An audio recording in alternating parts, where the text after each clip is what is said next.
Mic test, mic test. Guys, may dumating tayo dito galing from Blue Bolt. Budget meal lang na microphone para dito sa phone na gamit natin.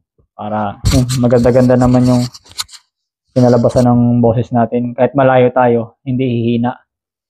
Hindi ko pa na-try talaga to. Ngayon pa lang. So, isasabay na natin. Yan, unboxing na rin.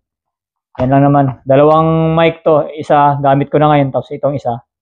Kay madam na lang to kung gusto niya mag-mic. Tapos isang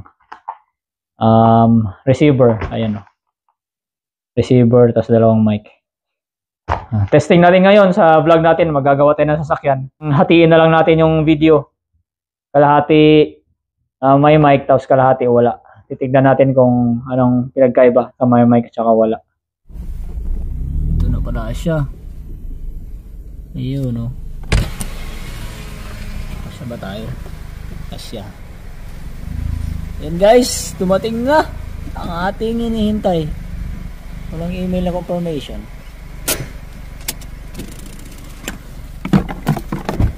Natin ko na to sa malaking box. So yung binili natin, in-order natin sa Honda para dyan sa ilalim.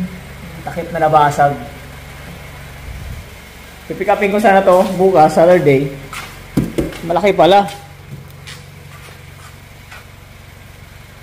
Hindi rin pala kakasya dito kung ilagay natin yan. Kasi kasya naman siguro. Ito. Tumba natin yung sandalan, kakasya. Pero marumi yung karton. Pinagbalakan ko niyan dati. Sabi ko kung pipick upin ko, tanggalin ko na yung karton. Kasi maraming laman to sa loob. Kasi isang full set yan. Hindi naman, actually isang part lang yung kailangan ko, yung bandang gitna lang. Nga lang, hindi na bibili yung gitna lang. Kailangan buong lahat yan. Pati ewan ko, kasama siguro pati nito. Plastic trim nito. Yan, kasama yata yan, lahat yan. Sa isang set. Set daw kasi. Naghanap ako ng mga bangga na Honda Jazz sa mga wrecker. Wala silang ganyan. Ewan ko. Baka ayaw nila magbenta ng yung kapiraso lang. Kaya siguro sabi nila not available daw. Ayun, no choice ako. Kaya tumawag na ako sa Honda. Sabi ko kung meron kayong centerpiece, wala din. Gusto nila, isang buong set daw yun talaga. Kaya ayan, pabili tayo na isang set. Malaki ng box.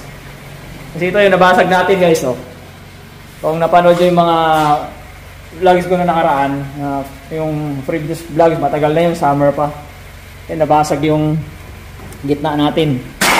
Ayan. Mabangga tayo ng kahoy. Akala ko, ano lang yun, balat ng kahoy nga. Kasi dito, may mga kahoy dito na nagbabalat, tapos yung minsan yung mga balat, tatalsik doon sa kalsada. Malayo pa lang, sabi ko, wala, balat lang yan. Nung pumasok sa ilalim ng sasakyan, hindi pala balat. Buong buo pala talaga na kahoy. Duda ko yun yung kahoy na mga nangangahoy yung ginagamit nila sa fireplace. Nahulog yung galing sa trailer,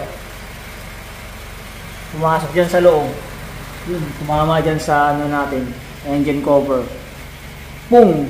Sabi ko solid yun narinig ko ayun, kinaladkad ko na itong plastic. Yan, nabuot yan, napunit. Kailangan ko palitan kasi kung hindi ko lalagyan ng takip, siya, madumi. Dito, yan, part na yan. Madumi sa makina pag walang takip, yung mga talsik, papasok sa loob. Kaya natakpan natin yung ilalim ng, yan, nakita nyo naman siguro yung part na yan. Yan, between yung sa gitna. Yan lang yung tatakpan natin.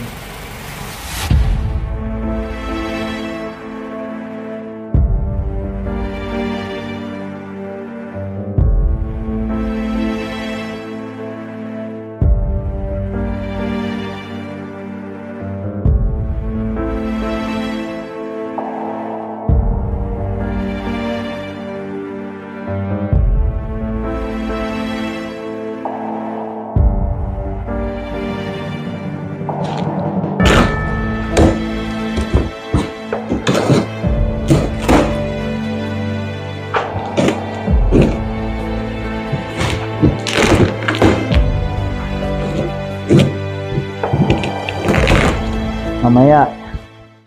Hindi pala ito yung kailangan ko, no? Ibang model. Pero, explain ko naman. Sabi ko GK5. GK5 is GK5. Kakaiba lang ng variant. Pero, ayun, no? Ito lang pala. What is this? Ninja Maxim. What is this? Nagyan pa yata akong basura dito sa luba. Oh, basura oh. What? Hindi naman pala kasama ang tunnel well. Ano lang? Ayan oh. Ano to? Relay. Ganito? Ganyan ba talaga? Ah, ito yung sa ano nga. Ganyan nga siya. Yung sa gilid ng suspension to. Dito yung suspension. Dito yung sa kabila suspension. Kailangan natin itong gitna. Gitna lang. Ito lang. Tanggalin natin to. Ito. Spare ko na lang yan. Hindi ko na gagamitin kasi. Nandiyan pa naman yung original.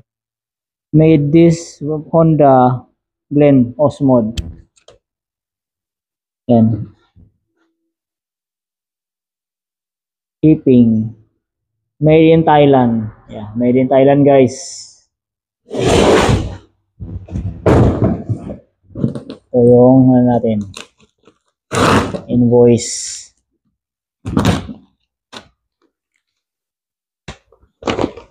So, shipping is 122.10 and then yung part 223.67. Mahal. So, no choice tayo. Kailangan kong takpan yan. Kasi dudumi yung makina natin. Saka protection na rin yan sa mga kung ano-ano man.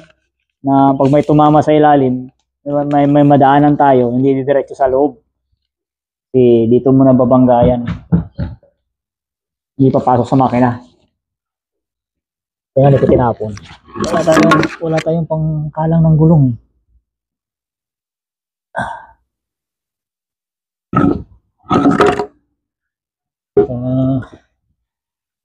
Gumulong. Yung handbrake pa naman ito sa likod lang, wala sa harapan. Buksan tayo. Oh my goodness, tayo dyan. Ito yung isa.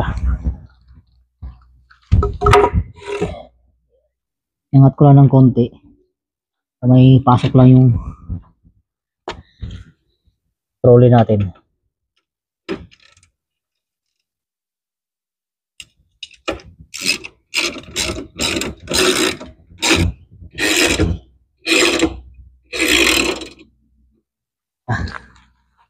Think pasok na yan.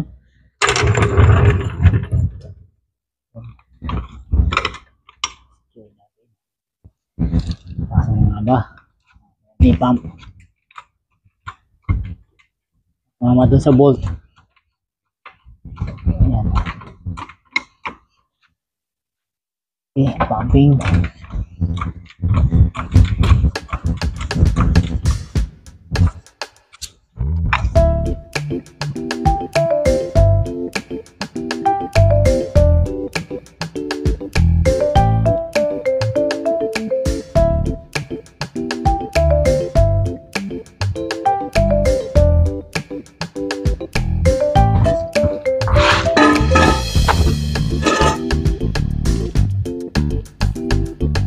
Kulang pa. Kulang pa sa taas. Mapa natin na konti.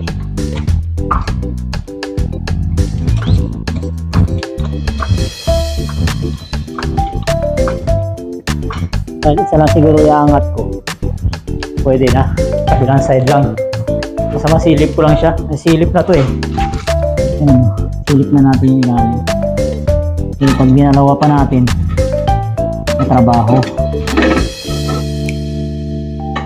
Kulang pa.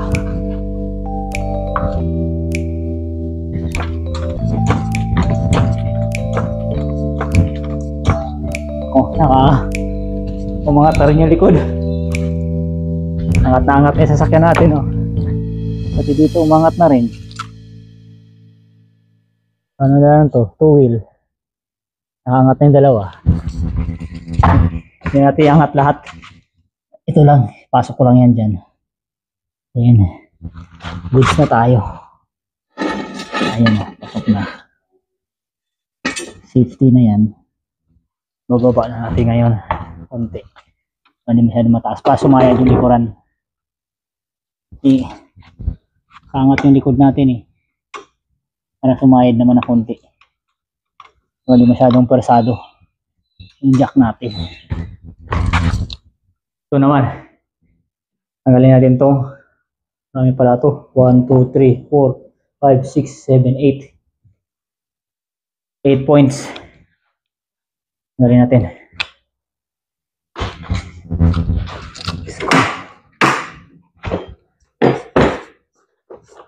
Meron lang tayong 1 hour and a half na matapos yan kasi manunundo pa tayo.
Sa pin.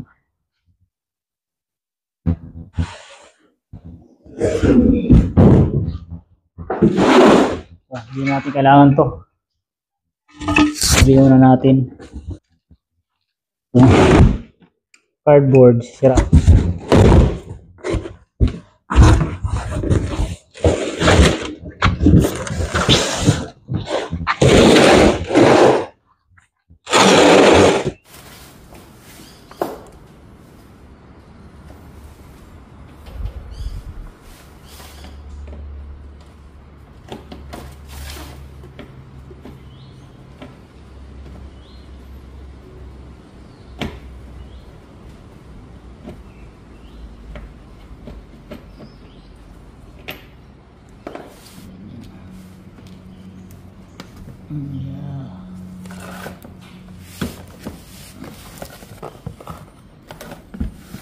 Ganon siya.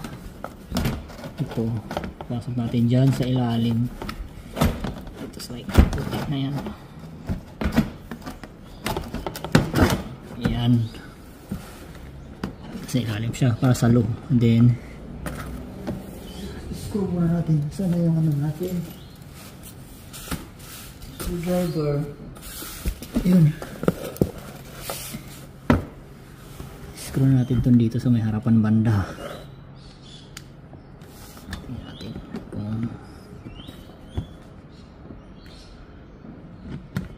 Para ano lang, humawak lang, hindi nagagalaw.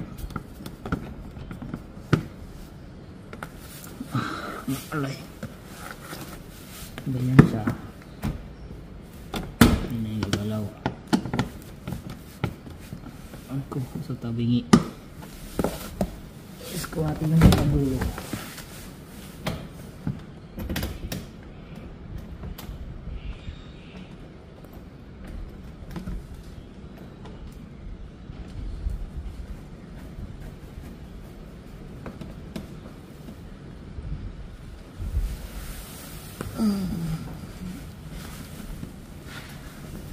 Ito ang ulitin natin kasi ito mabingi.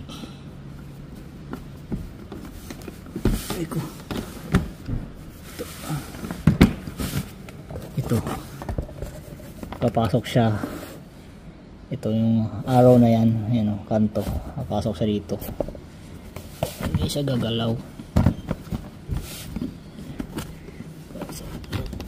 Ayun, pasok na.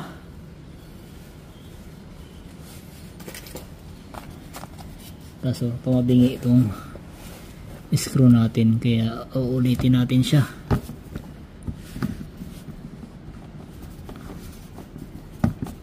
Matigas at matigas siya, hindi na align o dislocated. Pilitin natin kung ayaw pumasok, baka nakupi nung pagkakaladkad. Ang awit nga lang, medyo bababa pa yung sakyan natin, hindi tayo magkasya masyado, hindi tayo nakakagalaw maigi, tama yung balikat natin. Yan, tibay na yan, hindi na siguro uluwag yan.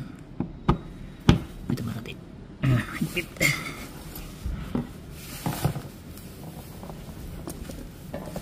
Tapos the rest yung dun sa dulo, 6 to eh, 3 dito, 3 doon, nakabit natin isa, tsaka isa doon, so 4 na lang.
Hindi na naman tinamaan yung bakal, kaya naglulus. Ayun, lumabas pala siya, nawala sa align, kaya pa na naglulus yung thread.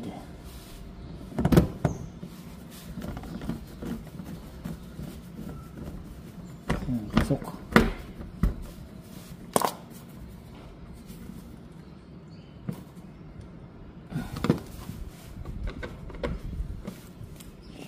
Make sure it's tight. Last one.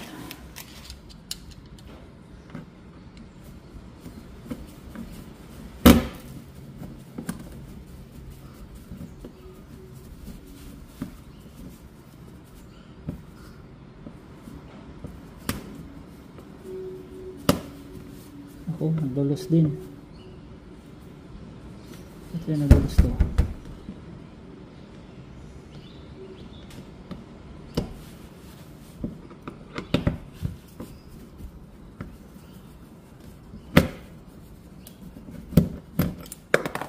Naglulos siya. Why?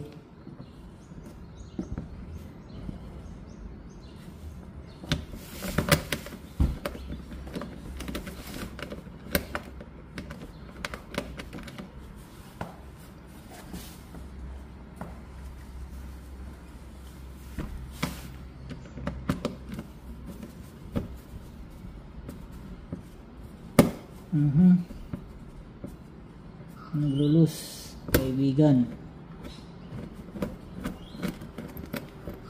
Bakit naglulus?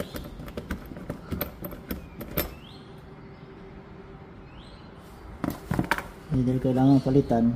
Kung pinalitan nyo, kailangan baklasin na naman. Baklas na naman tayo. Ayun siya, kailangan natin palitan ng bakal siguro.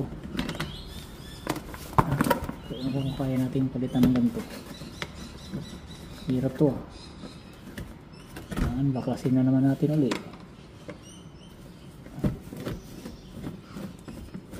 At kabilang side lang, nadukot ko lang siya para mapalitan.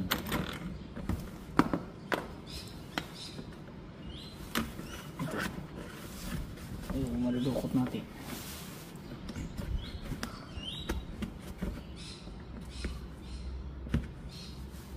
Para naman tanggalin.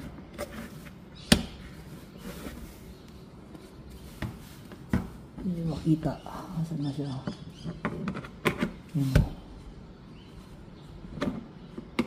Kailangan palitan to.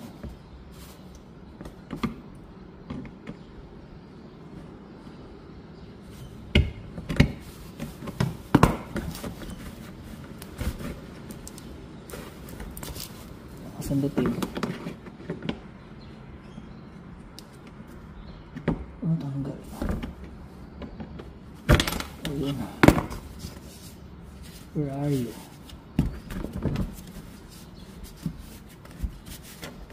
Asan siya?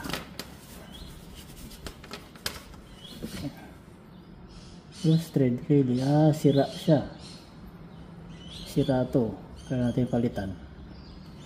Sa punit ng pagkahatak siguro ng plastic na to. Nawarak. Yan ulit guys, warak. Ano kung nakita nyo? Sana warak siya. Zoom in, zoom in. Ayaw mag zoom. Why? Yan na ano siya, warak siya. Kaya naglolos. Ito naman yung bago. Konti lang diferensya eh. Konti lang diferensya nila. Pwede pa to, kaya pa tong luma. Sayang naman yung bago. Ayusin ko lang ng plies para bumalik sa dati na lumaki yung butas yun, hatak siguro to dati yung pagkakaladkad natin ng plastic. Balik na natin to dito sa brand new kasi sayang to. Yan lang siya. Ito, pa-plicing na lang natin para sumikip yung butas na lumaki.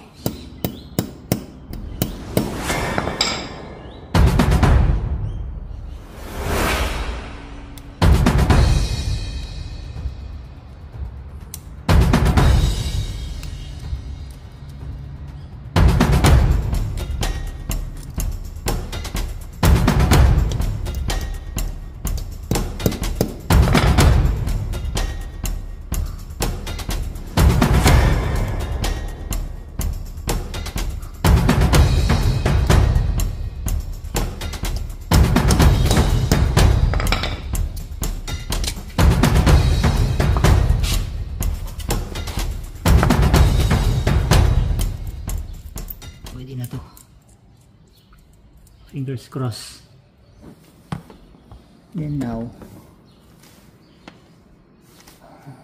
isa na yun, hanapin pa natin ngayon ulit yung mounting point kasi hindi na natin makita kung nasaan. Kapain na lang natin somewhere here. Tama kaya itong pinapaan natin. Ako nahulog pa. Natin makita guys, yan natin kapain guys. Tatanggalin natin lahat, trabaho na naman.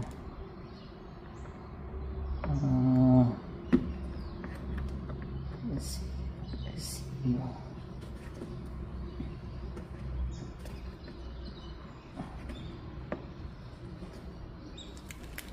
Ano ba yun?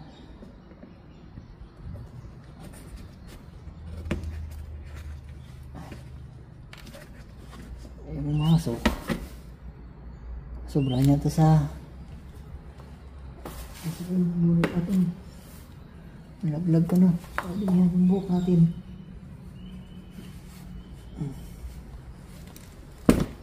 Kailangan natin hanapin yung butas. Masyado na kupi.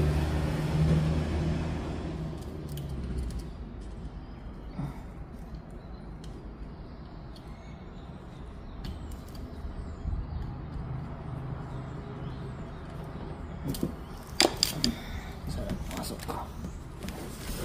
Where are you?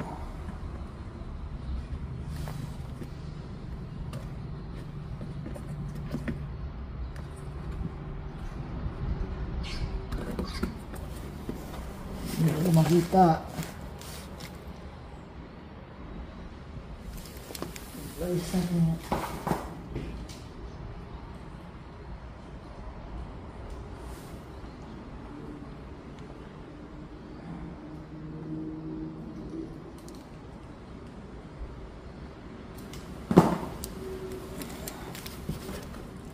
Where are you? Ayun. Masok.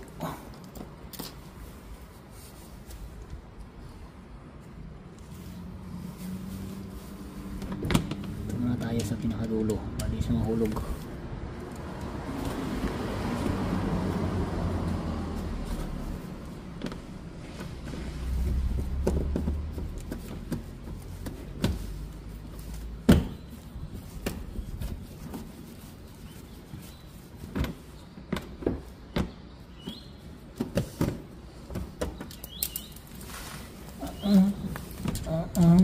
Saan ka na? Magpakita ka? Bakit di kita nakikita?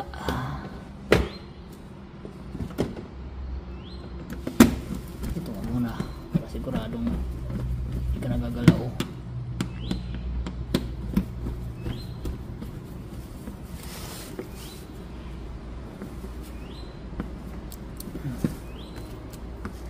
Then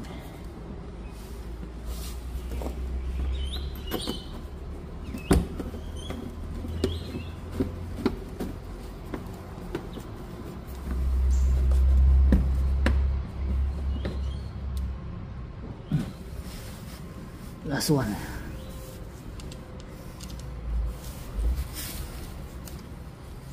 Last one.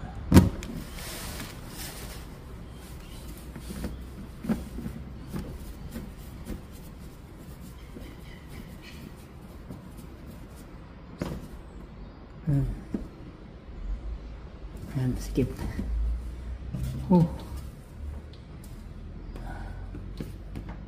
Tapos may missing pa pala dito sa dulo.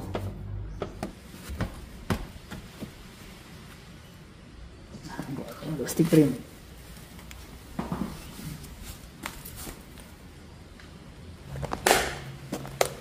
Plastic clips para dun sa dulo. Hanap tayo ng kasukat niya. Nagdala na rin ako ng clip tayo just in case. Ito may mga luma to, galing to sa Honda Jazz. Kung po pwede pa to, na-try natin. Tapos nagamit na lang tayo ng zip tie para walang kawala dito. Ayan. Tsaka isa dito. Tapos nakalaylay kasi kailangan nakakapit siya dun sa may subframe para hindi siya gagalaw dyan. Tapos the rest ko zip tie na lang siguro para matibay yung kapit. Hindi alam mo kung pwede ito. Parang pwede naman siguro. Sana kumapit. Maluwag. Maluwag siya. Hindi ko pwede. Natin ang galing. Maluwag. Excuse me po. Yung bago. Ang nakuha ko dyan. Parang loose na siguro. Maluwag na. Worn out na. Ito na lang. Wala naman ang iba. Medyo matigas-tigas to eh. Mas lumalaylay. Parang lumalaylay siya. Nababa.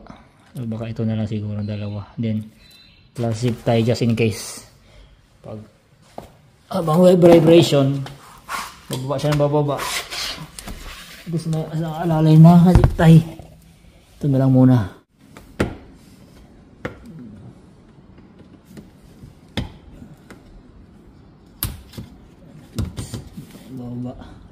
Bababa ngayon, matagal pa.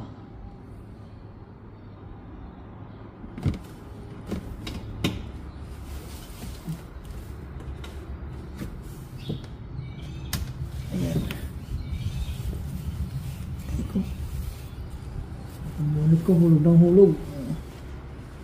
Ayan. Sikip naman na siya sa ngayon. Zip tie. Harap na tayo makapitan. Wala rin kapitan ng zip tie. Just in case nahulog.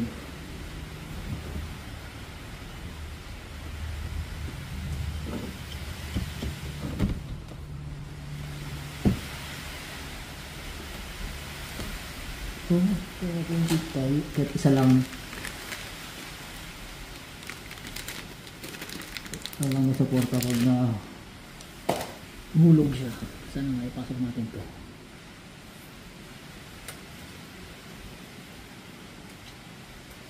Mga lagusan dito.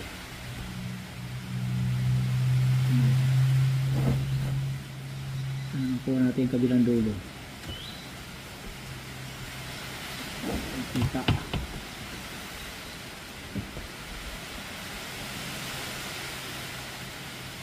May subframe.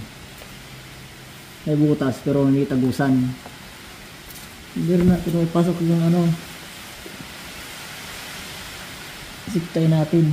So ganyan na lang talaga siguro siya. Dalawa lang yung hawak niya na plastic trim. Okay na siguro to. Tapos na tayo. Against the light nga lang. And guys, kabit na natin lahat. May protection na siya uli. Nagpapangga na naman niya sa ano. Ito nga, sumasayad na to sa ano humps. Tsaka yun. Pero gas-gas na to. Yan. Laging nasayad dyan sa may ano natin. Doon sa may labas. Yun, may mga protection yung ilalim nito. Hanggang doon sa dulo. May mga plastic trim. Ayan o. Itong gitna lang wala sa may exhaust. May downpipe. Yun ang walang takip. The rest hanggang likod may plastic. Yun. Kaya hindi siya din maingay pag road trip. Tapos yung ano, sabi nito, may mga mabato, gravel. Hindi siya maingay sa loob kasi may mga plastic na yun sa ilalim mo. Hanggang likod. Tsaka ito nga, isang harapan na to. Ayan na, tapos na. Tapos na ang ating project. Sa wakas, ang tagal din bago ito na bilan. Nautin ako ng last summer. So almost 1 year na. Kasi spring na ngayon, pa-summer na rin next month o 2 months from now. And almost 1 year bago napalitan. Kasi ang hanap ako, nagtatanong ako sa mga wrecker. Wala kasi. Marami na akong pinagtatanungan. Tinawagan ko pa kayo iba. Wala daw sila. Hindi ko alam kung bakit wala. Alam ko meron naman kasi meron naman sila mga banggang Honda Jazz. Ewan ko asan yung mga ilalim, baka ayun lang magtanggal. Tinatamad sila magtanggal. Kaya sabi na not available. Kaya ayun, saka hintay ko na nainis na ako. Sabi ko wala ba tayo pamalit dyan. Dumudumi na yung makina natin. Kaya sabi ko, bibili na nga lang ako ng brand new. Tawag lang ako sa Honda. Yun, tinawag natin sa Honda yan kasi may contact na rin tayo nun. Dati kasi yung pinalitan ko yung trunk trim ng from black to chrome. So may contact na tayo dun. Kaya yun, message ko na lang sa email. Sabi ko na magkano yung ganyan under engine cover. So yun, nakuha natin. Kaya ayan, meron na siyang cover. So yun lang guys sa vlog na to. Mag-alas 4 na, manunundo pa tayo. Kaya ayan, ibababa lang natin to. And then ligpit natin yung mga kalat. Tapos na tayo. Duminaw. Hindi na ako naglinis.